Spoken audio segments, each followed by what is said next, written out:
What's up, guys? Happy December. Thank you for joining me. This is Coach Vassar. We're doing the OTF Audio Daily Beats. As always, if you're new to these, thank you for tuning in.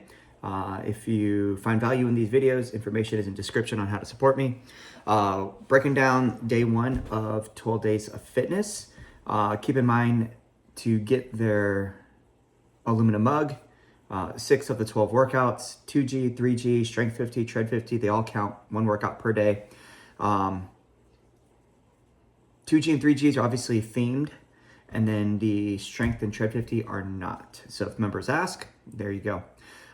These are all the returns of favorites from the past year. Day one kicks off with Coach's favorite, which is going to see power on the treads, strength on the rower, power on the weight floor. Do a little bit of overview. So key concepts, talk about the treads, talk about the rower weight floor, what we'll see different in the 3G, and then get you on out of here. So this was Coach's favorite for Sunday, December 1st. How they voted, I don't know. Did you guys vote? I didn't vote. I don't know how they got that, but it is what it is. Key concepts. So on the treads, today is all about your all out. We're going to build on your first all out. Then you have 10 more all outs after that. You get 2 attempts at each duration before they change. And you guessed it, you want to maintain or increase on your second attempt. Then we finish how we started with a build to your final all out. On the rower, how far can you go in a 15-stroke all out row? You have 2 chances to find out today. And then on the floor, block 1 is supersets. And then we're getting explosive on the second exercise, then finish with a coach design core blast in block 2. All right, so you need benches out, dumbbells, straps. So we're gonna start with a build on the treads, then 10 all out efforts. All outs start short, they get longer, then short again, so pyramid style. You have 2 attempts at each all out duration, and your goal is to maintain or increase throughout the blocks. And then we'll finish with that same 3-minute build. So as we look at it, in total, there's 7 blocks. Blocks 1 and 7, it's kind of like the bread of the sandwich. You're gonna see a 1-minute base, 1-minute push, 1-minute all out. And then to finish out the block, it's a 1-minute walk recovery until we kick off block 2. Major call out here is every transition between block is a 1-minute walk recovery, with the exception of block 4 into block 5. They are coming off the longest all out there, so they're actually gonna get 90 seconds of a walk recovery with the goal, and then get back to base when they're ready, and then they'll move into block 5. But every other walk recovery, ideally members are taking the full 30, 45 seconds, a minute duration to take that full recovery. So we should see true peaks and valleys. So as we start off here, that first minute at base is just a continuation of the warm-up, so you don't need to give parameters. They even call that out in the daily beat. So, treads, we're just gonna maintain base for the next minute before we bump it up for a 1-minute push. So hold your incline, hold your speed, maintain base for the next 60 in 3, 2, 1, 1-minute base. Simple. That 1 minute all out there kind of primes the body, get them ready for some quick turnover on the feet. Power walkers getting used to that incline with that increased speed. Bikes and striders find the wattage that feels good with them, with their RPMs and their gear combination.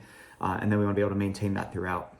Now, of course, the very first all out of the day is 1 minute, but then after that, they're actually going to drop substantially. So block 2, we're going to see a 1-to-1 work and rest ratio, 30-second all out, 30-second walk recovery, 30-second all out. And the goal here is to be able to match or beat on the second attempt. Block to block, new all outs, duration, so new all out intensities if they want to use it. So what we're going to see here, 30-second all out, 30-second walk recovery, 30-second all out. That ends block 2. They get a 1-minute walk recovery. And then block 3, 45-second all out, walk recovery, all out. And then that 1 minute. Block 4, this is where it kind of changes a little bit because they'll get that 1 minute all out, 1-minute walk recovery, 1 minute all out. And then to transition into the next block, it's 90 seconds and then get back to base when they're ready. So this is the only time where they're going to get a little bit of a little primer before they go into the next block if members choose to get back to base. Of course, one thing that template design teams always said is like, if members don't need the full 1 minute walk recovery, if they don't need the full 90, they could get back to base. But if you notice that their heart rates are not dropping like that's a good time for some educational encouragement of why it's beneficial for members to allow their heart rate to drop as much as possible before that next all out. Not only is it recovery for the heart itself, but it's also more time for the full body to recover, because it puts a lot of stress on your central nervous system to get that ramp up with the quicker step cadence and the arms moving and your breath. It takes a lot on the body. So getting that full minute to recover is very beneficial physiologically in the long term.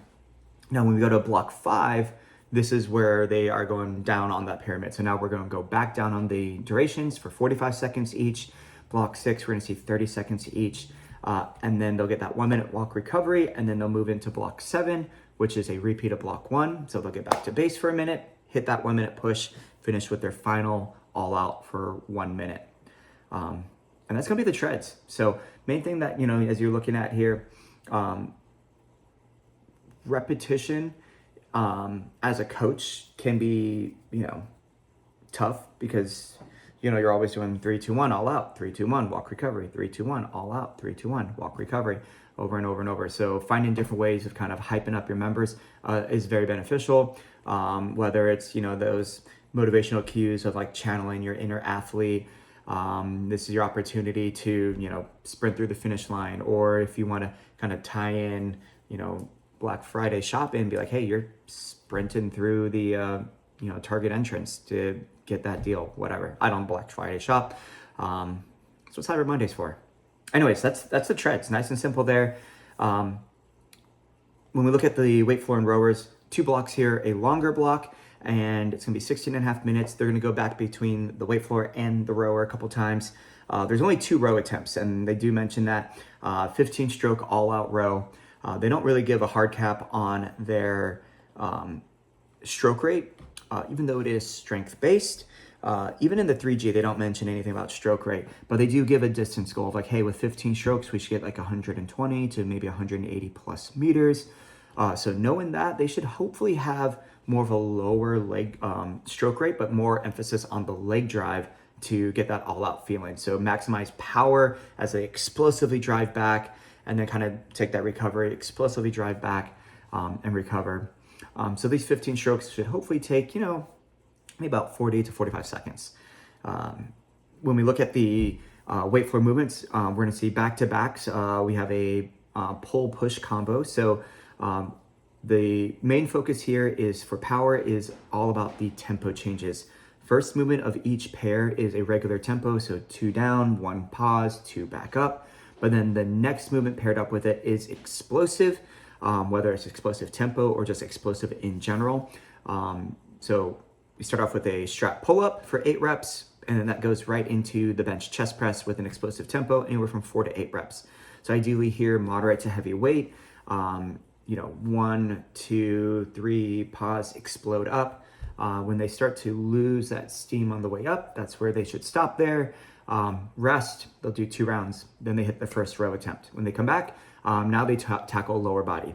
We're gonna see step down toe taps for 8 on each leg, really emphasizing quad and hip stability, and then they go into an explosive tempo bench bridge with the shoulders on the bench. So obviously a bigger range of motion for that bridge. So they might not use as heavy as they normally do from a bridge from the floor, but once again, the tempo is the main thing. So, control on the way down, 1, 2, 3, pause, explode up, try to get that full hip lockout, real engagement of the glutes. From the side view, their knee, their hip, and their shoulder should be in relatively straight line, a slight pelvic tilt to kind of protect that lower back and get that clench back there. Same thing, they do both movements, rest, do 2 rounds, and then they hit their second and last row attempt for another 15 stroke all out row. And here they're trying to match or beat their distance with their 15 strokes. After that, they got their final back-to-back. We're gonna see some more upper body stuff. They have the seated uppercut. So what I like, my cue that I found really helpful that I've found from these videos is like with this uppercut, imagine like you're trying to squeeze the elbows and pinkies together, keeping that tension there, crunch your abs as you reach up. If you do it right and you try to really maintain that, engagement in the abs, you'll notice people will start just below the chin, and then as they punch up, Dumbbells will get probably maybe just above their head, and that's about it. If they're able to go up too high and they start to lean back, they lose that spinal integrity and then engagement of the midline. So really think about keeping it crunched down, really round in the back, get that as tight as you can as you reach up, not only the abs, but you're gonna feel a lot more in that front deltoid. And that's gonna be pulled up with the high pull with power, very similar to like a kettlebell high pull. So it's all about that hinge back, and as you come up, elbow drives back. One cue that I found helpful with that is like, imagine you're trying to elbow a bad guy behind you. So they're not coming up and flashing the person in front of them, but they're pulling those elbows back, getting that pinch between the shoulder blades. This is one movement where it is kind of beneficial to do unilateral if that helps them kind of get that movement pattern better on one side, then do the other.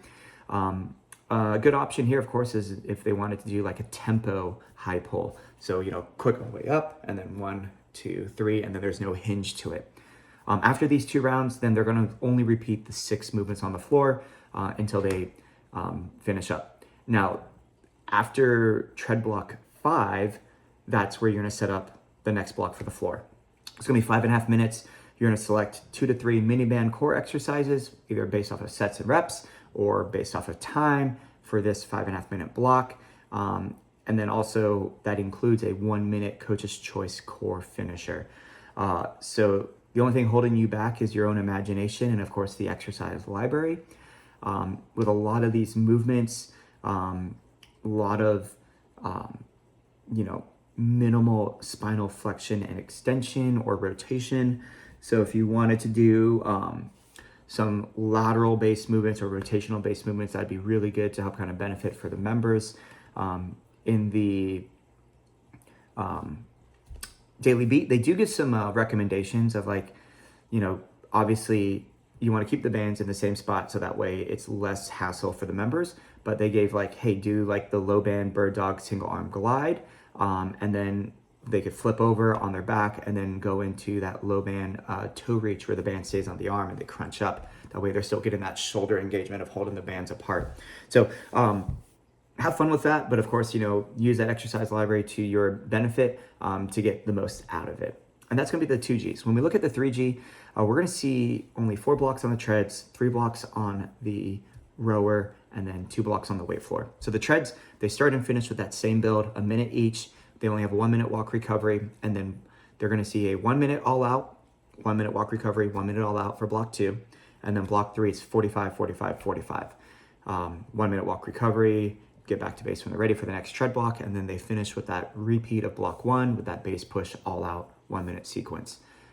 Simple on the treads, so nowhere near as convoluted compared to the 2G with the increase in and then decrease in durations for the all outs. When we look at the row block 1 and block 2 are timed up with the treads as they do a 3 minute build. So base, push, all out row. This is one where we could focus more so on increase in wattage by leg drive, or you could do stroke rate. With this being a strength-based day, me personally, I would try to emphasize members to keep the stroke rate the same the entire 3 minutes and evaluate how they could feel with that leg drive to increase wattage.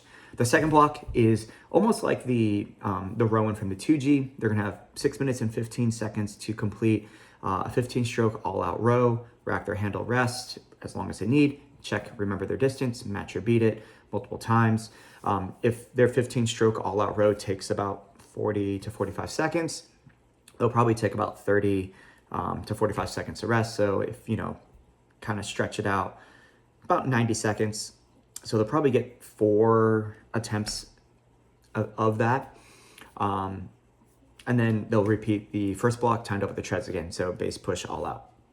And then when we look at the weight floor, 2 blocks here, it's gonna be set up just like the 2G. So 10 minutes and 15 seconds on block 1.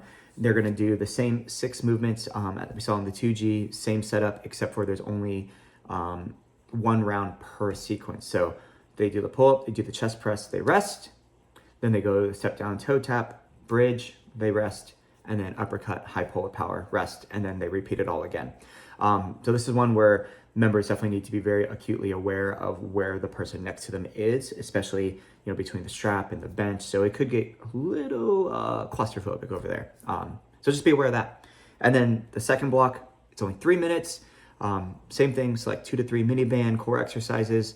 You could do off of sets, off of reps, off of time, whatever. They'll have 2 minutes of that, and then a 1 minute coach's choice core finisher. And that's a 3G. As always, thank you. Any feedback, let me know, and coach you down. Happy December.